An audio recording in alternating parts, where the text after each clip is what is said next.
From talking to Ray and from learning about his past and from verifying what he was telling us, he really, I think, is one of the most dangerous identity thieves in America. You know, identity theft is not just getting somebody's information and getting credit cards in their name. You would be surprised at how much work goes into it, between getting the information online, through friends, in the mail, working on your templates, making credit cards, getting the equipment, getting the supplies. I work probably 16 hours a day. He's extremely intelligent. He was able to research and break down for me how he would go about gaining identity, writing checks, printing checks. I see Ray as extremely dangerous. I would sometimes go to casinos and print checks right in the parking lot of the casino. If I'd run out of money, I'd come out, print a check, take it into the casino and cash it. I would have like a routine of hotels that I would stay at, and those guys were even in on it.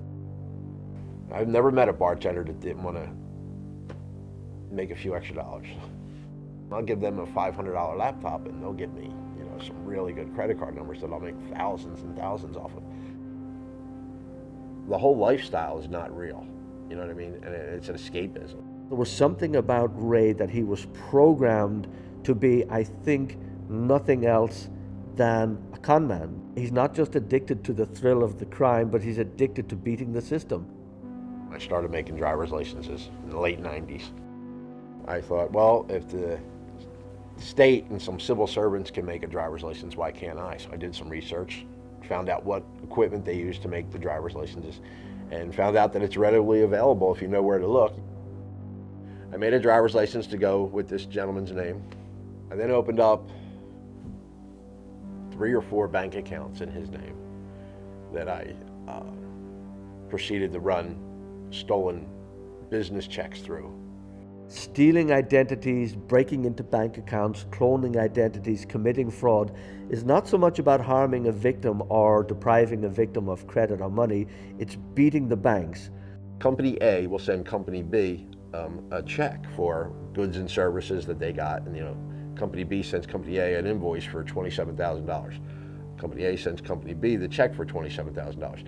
Well, if I can get that out of the mail, I can make a copy of that, change the payee to the fake bank account that I opened up, and just deposit it. It takes about 6 weeks for you know, these two companies to realize that the money they sent didn't get to the money it was intended for, and that someone else got it. It took over 20 years before I was arrested and went to jail. It was, I think, a total of 77 felonies. I didn't get probation, I didn't get a warning, you know, and the district attorney kind of considered me, you know, a menace to society.